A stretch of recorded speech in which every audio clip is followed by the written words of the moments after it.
I received a question in the mail from a couple who is looking to lead a simpler lifestyle. They wanted to be minimalists and they didn't know where to start.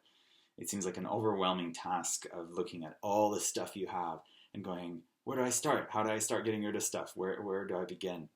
And I think a really important place to begin before you start throwing stuff away is up here. Ask yourself, why do you have the stuff that you have? What is the driving force behind all the stuff that you have? Is it fear driven? Are you afraid of what people who come to visit you might think if you don't have it? It sounds crazy, but that's often the case. Is we have wine glasses and juice glasses and margarita glasses and champagne glasses and water glasses for everyday use, and and all this stuff. And do we have this? And multiple quantities, of course. They come in packs of 8 and 6. And why is it? Are we afraid of someone coming over and having to serve them a margarita in a regular water glass? And who are these people who are going to judge us? And why are we friends with them? Is the real question. And the multiple sets of dishes that we have. Sometimes I've been in houses with just 2 people living there, but they had 30 towels. They had 20 different sheets for their bed, whereas you can just take one off, wash it, put it right back on. Maybe 2 for different seasons. But before you get rid of stuff, is take a step back and ask, what is the driving force? What has been the driving force in my decision-making process of why do I have the stuff that I have? My intention isn't to infuriate anyone or for anyone to get on the defensive and start justifying their possessions. This is, again, to answer a question for someone who is looking to get rid of stuff and not knowing where to start. There's a direct relationship between the stuff that we hang on to that's tangible and the stuff that we hang on to that's in here and in here, from grudges and old opinions and beliefs, judgments and the prejudices that we can get rid of. We just haven't reevaluated in so many years. And that's really the key word in all of this, is to reevaluate. Take out that junk drawer, look at all this stuff and reevaluate. Why am I keeping this stuff? Same thing with old thoughts and beliefs. Why am I keeping this stuff? It may have been true 10, 20 years ago, but it's no longer true today. It was sparked by a chapter in the book that's called Less is More, where my dad comes to visit when I made the transition into a more minimalistic lifestyle. And he walks into my apartment and he's like, oh my God, you don't have anything. But then he spent a month living with me. And by the time he left, he looked at me in the eye and he said, Timber, there's nothing missing from your life. And both of those statements were true in the initial reaction compared to what one would expect walking into a home in America. He looked around and was like, you don't have anything. In the sense that I didn't have more than enough. I had just what I needed. And that's what he meant when he left, is that there's nothing missing from my life. I don't have stuff, but I'm not missing any of it. And so the question is, why are we keeping the stuff that we're keeping? And it's possible and dangerous to fall into the trap of, well, I might need this one day. And so you keep it, and you keep it for a really long time. But that's, again, it's a fear-based decision.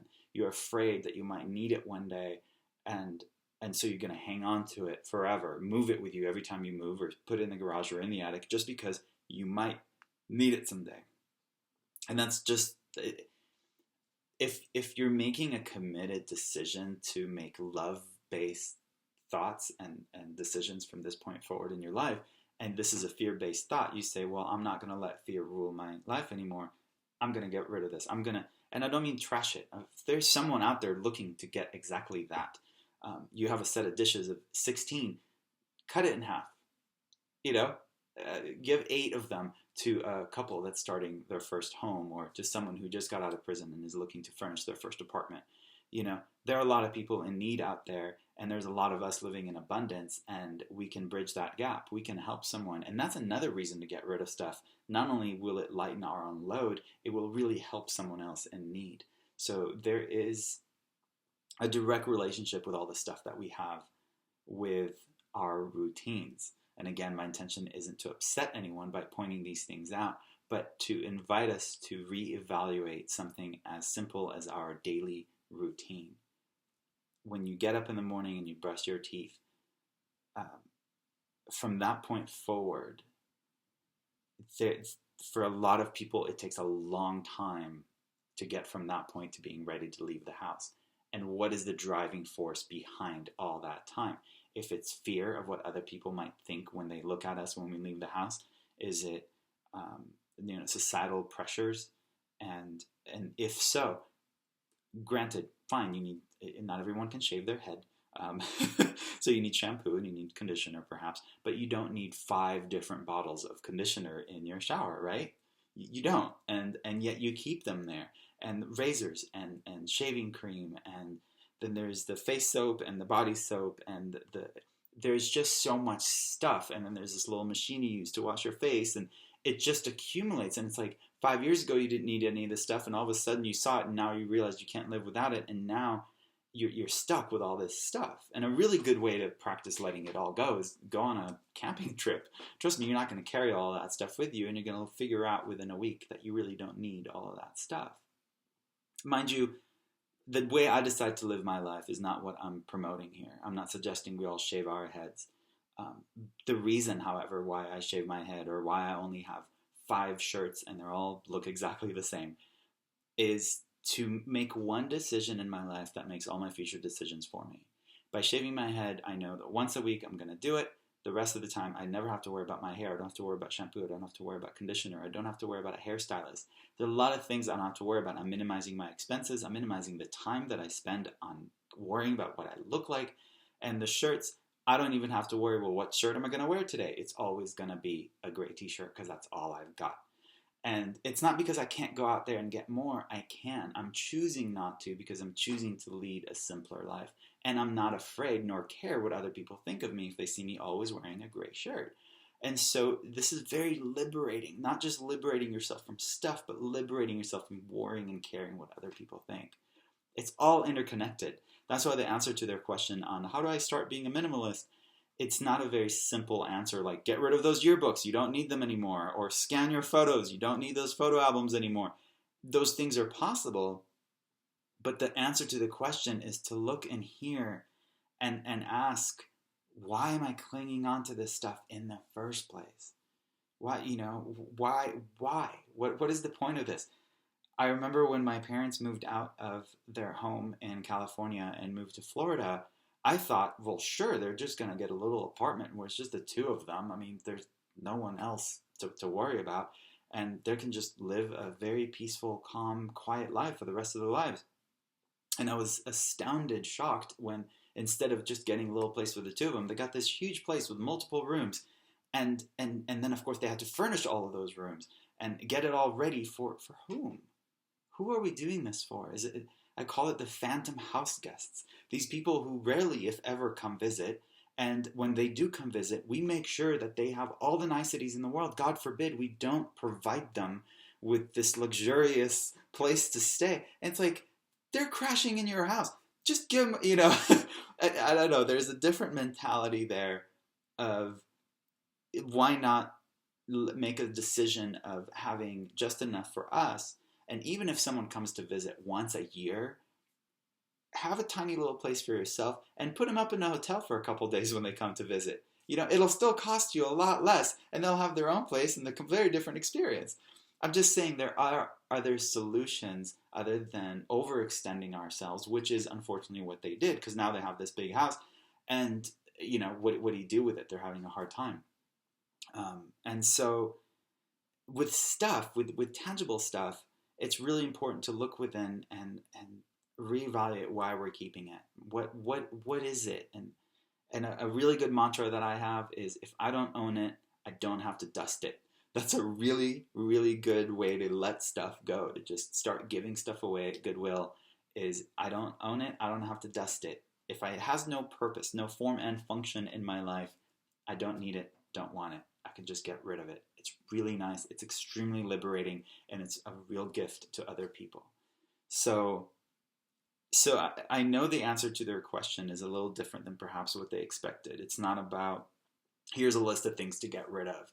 It's, here are some thoughts to introduce to your pattern of wanting to buy stuff, wanting to keep stuff, and wanting to get rid of stuff. It's to reevaluate, why do I have this?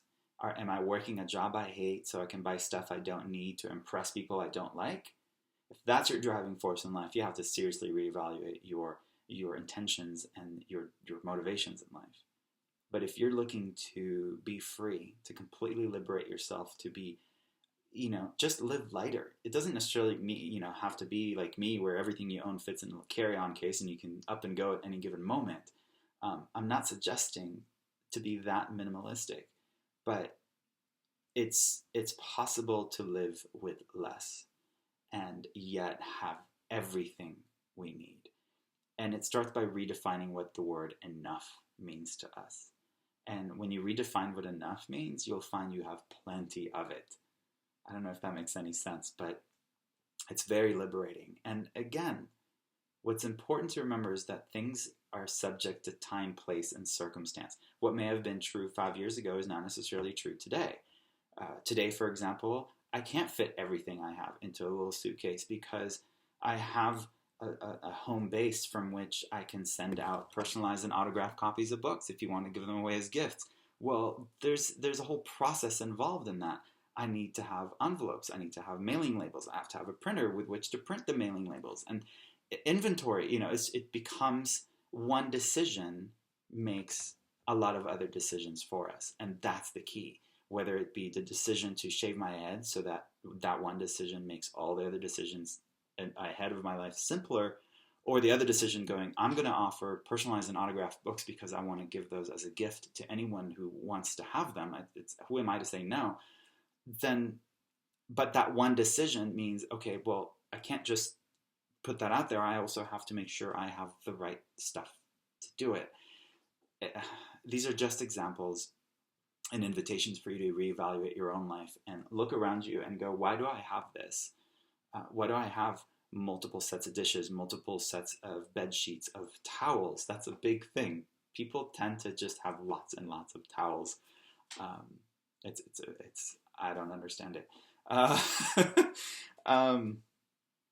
Whatever it may be, the answer is going to be different for each of you. That's why, just like in the book, I never tell you what you should do. There's not a should statement in the book. There's never specific examples of this is how long you need to meditate for. There's none of that. It's look within, find what works for you. Ask yourself, is this detrimental to my ultimate goal of being liberated, or is this beneficial? Is this assisting me? And if it's detrimental, let go of it. Take a picture of it if you're having a really hard time letting go of something tangible, but let go of it. It's simpler, it's cleaner, and you will feel more flow in your day when you get up and you brush your teeth and you're ready to face the world without any concerns or worries about what other people think about you, because really it's none of your business what other people think about you. That's on them, not on you. So that's my invitation for you today, is to reevaluate. Just like you do when you open up that junk drawer in the kitchen and take everything out and go, why did I ever think it was important to keep this? That'll be true even after you clean it out, close the drawer, wait 10 minutes, pull it out again, dump everything, and you'll still see things in it that, why am I keeping this? Again, don't fall in the trap of, I might need this one day. The universe provides what we need when we need it. And you can actually gift it to someone else who needs it right now, and trust that when you need it again in the future, if and when that time comes, it'll be there. Someone else will be getting rid of it. And that's just how it works. If you cling to things, if you spend your life like this, just attached to it, you're going to have a really hard time letting go of a lot of things. It's all connected. Letting go of loved ones when they leave, letting go of pets when they pass on, letting go of your own life when it's time to move on. If we ease our grip on things, if we loosen up, if we just allow everything to come and enjoy it immensely while it's there, and not try to cling to it when it moves on, but just be open to whatever comes next, there's this beautiful flow that we create with the universe, rather than resistance and clinging and just grasping. Just let go, allow, surrender, and enjoy. Namaste.